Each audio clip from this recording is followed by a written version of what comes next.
Happy Happy New New Year! Year. Welcome to 2025, guys. It's 2025. We're all excited. I am excited to be here. Oh, very cool. It's It was worth been the wait. a wonderful 2024. Thank you to all of Absolutely. you who have become a part of our community in 2024. As we move forward into 2025, we hope to bring you more interesting things, great topics, more things to learn, all of that. Say that. Our Say that. Monday rundown. So, for those of you who are new to the show, my name is Janelle Villiers. That over there is Winston Broderick. We are your hosts on Say That channel. And Wednesdays, we focus more on entrepreneurship and business. But Mondays, we do the Monday rundown where we get to talk about all the other things we don't normally get to talk about on Wednesdays. Lots of like life hacks, things like that. And you guys bring some great topics to us. So please keep sending us topics that you want us to cover because we look to other content creators, other thought leaders to hear what they have to say about the topic as well. So that way we all learn together. Say that. Let's jump into it, guys. So, are you secretly scared of being happy? Oof. Oof. Let's go. Yeah. Starting the year off with a banger, guys. Let's do it. Yeah, right? I think sometimes I do get a little scared of being happy. I think the others, I'm like waiting for the shoe to drop. Like, all right, well, something bad is going to happen.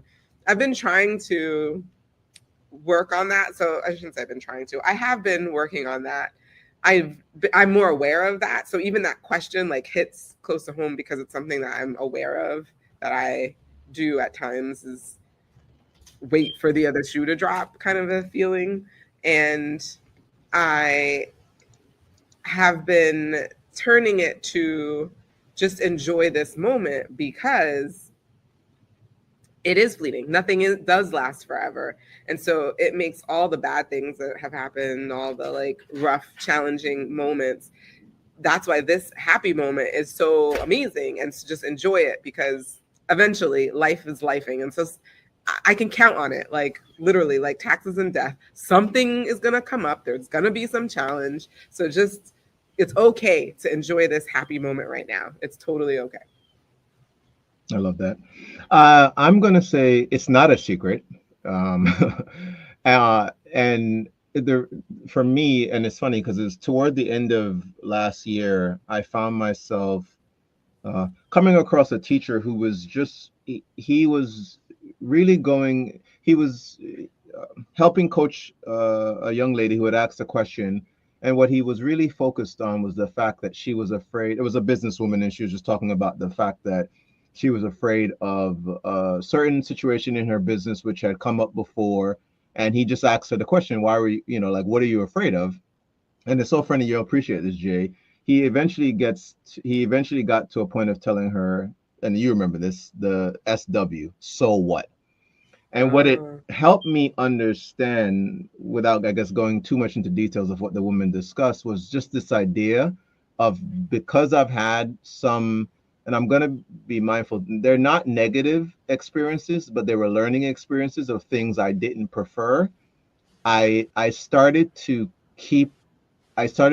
be guarded because I didn't want those things to happen. But what I didn't realize was, with some of those, not great or not positive experiences, or I also did have great experiences. So I'll use an example of our network marketing business, and there were some things that went on within building that weren't the funnest things to go through, but man, did I have some other experiences. I got to see things in the world that I'd never seen. I got to talk to people I'd never had an opportunity to experience. And so in him coaching this woman, it helped me realize that yes, to get to have new experiences that you are probably going to enjoy, along with that, there are going to be growing pains. There are going to be things that aren't the best, like they aren't going to feel the best, but it kind of comes with it. It all goes hand in hand, and it really has me reevaluating what I choose to be afraid of, if that makes sense. Like, what I choose to think, what I choose to shy away from might be, in fact, and we've heard about this. If anyone's ever like read any of the work of Carl Jung and these guys, they talk about shadow work or dark night of the soul, different like that. And what he encourages us to do is when you find yourself be afraid of something, and I've actually heard this from Tony Robbins as well. Play out your fear to the ultimate. Really sit there and say to yourself, what's the worst thing that can happen if I was to move forward in this way? What's the worst thing that could happen if our channel blows up and we have millions of subscribers? What's the worst? And what I realize is most often it's just the fact that I'm uncertain of what my day-to-day experience is going to be that I'm afraid of. Like I remember again back in our business, I remember the idea of what would mean to be an IMD. And the only thing I couldn't, and IMD was just the top rank in our business. And what I realized thinking back on that period, it was just the fact that I just didn't know what my everyday life was going to be like. I didn't know what meetings I was going to have to be on, but it wasn't, there was nothing really scary about it. At the end of the day, there was really nothing to be afraid of. And I do know the other part of that was the idea of earning a certain amount of money and then losing that money. But if you've literally watched any of our episodes or seen any of our guests on Wednesday, any great business person, entrepreneur, they've had those periods of life. I mean, literally, if you understand how wealthy people work, they operate in some of what we would consider as average people, scary situations. They're in millions of dollars of debt. They are, you know what I mean? Like they have things come up in their life that to the average are scary, but it's what makes them, it's what sets them apart. It's why they have the other side of that, which is the massive success that they have. So, yeah. To get what others don't, you have to do what others won't. Yeah, and that rings so much truer now, I think, for me than I really understood. We were talking about the whole YouTube thing, and we were following certain YouTube people and why they don't last, and they aren't willing to continue putting out videos that they're afraid nobody's gonna watch. Right. Like literally, it's like that's what's probably, I don't know if specific people, but that might be what's holding them back. You're worried about who's gonna watch the video. Don't worry about that part. Just go put the video out. Right. That's the part you can control. Is we can keep putting out Monday rundowns. We can keep doing our Wednesday shows. Like that's the only parts we can control. We can control how we show up when we do those things, but who watches and all those other things, I don't think that's for us to worry about. And it's actually really nice to take that off your plate and let the universe deal with that. That's nice. Yeah, I love that framing. But I know it's not just us today. Who do we got? We've got our favorites. You know we love the School of Life. We're going to turn to the School of Life to help us navigate why this could be happening for some of us. Take us to school.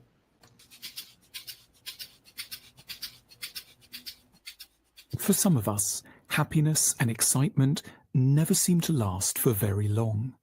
Every time we finally take pride in ourselves and develop a confidence about the future, something adverse seems to happen within a relatively short order. It might be something that we find ourselves actively doing that collapses our spirits, or we start to worry acutely about a matter that suddenly enters our minds, or an incident occurs from out of the blue that unsettles us. Maybe we read something online that seems mean-minded and worrying, or we catch sight of ourselves in the mirror and feel repulsed, or we suddenly think of something we said or did 7.5 years ago that may have been misinterpreted and misconstrued and start to panic. Or by some odd impulse that we really don't understand and so can't resist, we do something foolish and contrary to our normal values, which brings on guilt and shame. And as a result, we are brought back down to earth fairly sharply. We end up, only hours or days after the good mood began, in a familiar place of fear, anxiety, and disappointment. It can be as if, without quite realizing it, we are operating under some sort of secret law. Thou shalt never be exuberant. Thou shalt never live life too much to the full. Thou shalt never be too happy. Thou shalt not believe in yourself. Thou shalt worry a lot. Where might such perverse and sad edicts have come from? It may be the result of growing up in an environment where our flourishing was somehow deemed unwelcome and provocative. Had we ever been too conspicuously happy, we might have upset a parent who was battling a sense of despair or resignation and was furious at the deprivations they had once had to endure. We may have grown up to associate a low, fearful mood with safety. Sadness means you don't get attacked. It doesn't provoke envy. It keeps you out of trouble. Whenever happiness does seem on the cards, a part of us will hence be very keen to return us to a lower altitude as soon as possible. To achieve our ends, there may be some favourite websites we like to go to that confirm that we are unattractive or strange or in danger. We may provoke arguments, insults, or offence. We've got a repertoire of secret skills to wipe the smile off our own faces. Were any of this to ring bells, we should ask ourselves, what incentives against happiness and self-satisfaction might there have been in our early lives? Who might we have upset with our joy? Was there a conflict between our flourishing and someone else's sense of well-being? Then we need to reassure the frightened child in us that the person who demanded our sadness as a price for their protection is no longer in authority over us. We don't have to apologize for being attractive or intelligent or gifted or within reach of stability, sanity, potency, and good spirits. We are, whatever we once believed, allowed to live without continuous sadness and fear. Thank you again, School of Life. So for me, what it brought up again was, I feel like I'm hearing this message over and over again, that between the ages of 7 and 9, some very critical ways of thinking that continue on into adulthood happen. And so I was listening to this, and when they said, think back to a time in your childhood when you had to, and it reminded me, I'm like, yeah, when I think about that, it has to do with between 7 and 9, I was bullied. And there were girls who told me, oh, you think you're smart? You think you're all that because you're smart? You're not all that. You're not that smart. Oh, you think you're pretty? You're not that pretty. You're not all that. Like they used to say a lot of that to me. And so one of the things I used to do with like, I basically tried not to stand out, because if I stood out, then they would turn their attention to me and would start bullying me. So everything I did was to dim myself, so that way it was protection. The more I did that, the less they picked on me and the less I would hear from them, right? So it was it was poor little Janelle. Self-preservation, yeah. Protect myself, right? And I built up this way of being. And I remember when we went to Las Vegas for the network marketing company we were with before, for one of their major events, and I got like really decked out. We got invited onto like a party bus, and yeah. I really wanted, and this was only for certain people. Like it was because of an achievement I had just made. I had just hit another rank in the business, and I remember feeling so uncomfortable about getting dressed up, so uncomfortable about like going to I went to Sephora and got my makeup done. Like I went like all glam, and the whole thing made me feel uncomfortable. And I knew people were looking at me, and I felt really uncomfortable. And I remember having a conversation with the girls I was with in the hotel room as we were all getting dressed up, looking like fabulous and all that. And I realized in that moment why I was feeling so uncomfortable. And I talked to them about this experience of like, I needed to protect myself. I needed to not glow up, essentially, right? Like, don't ever glow up. That's the opposite of what you want. And this felt very scary because for so long I'd been trying to make myself look small or not be seen. I was trying to make myself invisible as possible. So yes to the School of Life. And I'm realizing I continue to do that to this day. So even though it was a brief momentary realization in that moment, that evening, it's still something that I do to this day, and probably is in relationship to why I don't want to feel too happy, because God forbid I feel joyful, right? And then, oh no, I stand out and I don't want to stand out, right? So yeah, what you said is definitely nailed it. I was thinking about when you mentioned 7 and 9, I don't really remember that period. I had just come to this country when I was 7. I could only attest that I do know, or my language was one of the things, just speaking patois compared to proper English.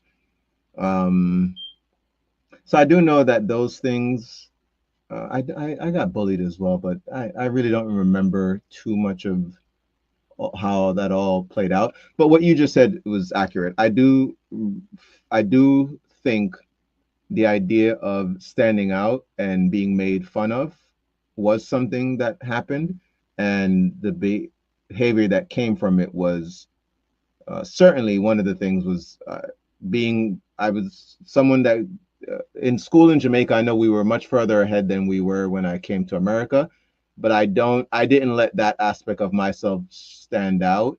And I know I was considered like a problem kid to my teachers, because I know my mom would tell me things like, "Oh, you keep getting in trouble in school," which wasn't how I remember myself in Jamaica.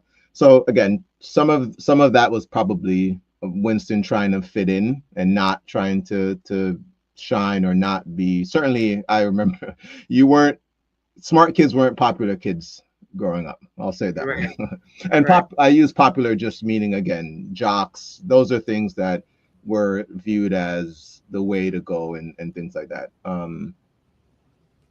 So yeah, but for me, I think now we do have the opportunity to recreate that belief structure for ourselves and realize that the people who are successful now in the world are people who are themselves.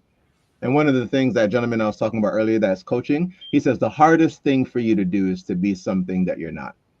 He goes, being yourself is easy. He goes, what's really hard is being someone you're not. And that's where I'm happy my journey is. Like, I'm just being more of what I want, who I want to be, who I get to choose to be at this point. Because that's what you get to do every day. You get to wake up and be whoever you want to be. You don't have to be, you know, that Janelle who used to get picked on. You could get dressed up just because. True. Literally, now we're an adult. Like the video said, that person Get or my hair whoever done. is over you, exactly. They're not there. They're not there, and they probably don't have the level of control you believe they once had. So, go. Right. Yeah, I'm actually friends with one of my bullies on There you go. Facebook, and that has been interesting. It's been interesting. Shout out to you. You helped Janelle become who she needed to be. All right. Well, this has been a long one, but a good one. If you love today's show, please don't forget to subscribe, like the notification bell. It is free. It is a gift that you can give to us. It doesn't cost you anything, but means the world to us because it tells the algorithm that what we're talking about is important and it's valuable. So please go ahead and do that if you haven't already. And until next week, as always, remember that you deserve the good life. Say that. Say that. We'll see you guys. Have an amazing 2025.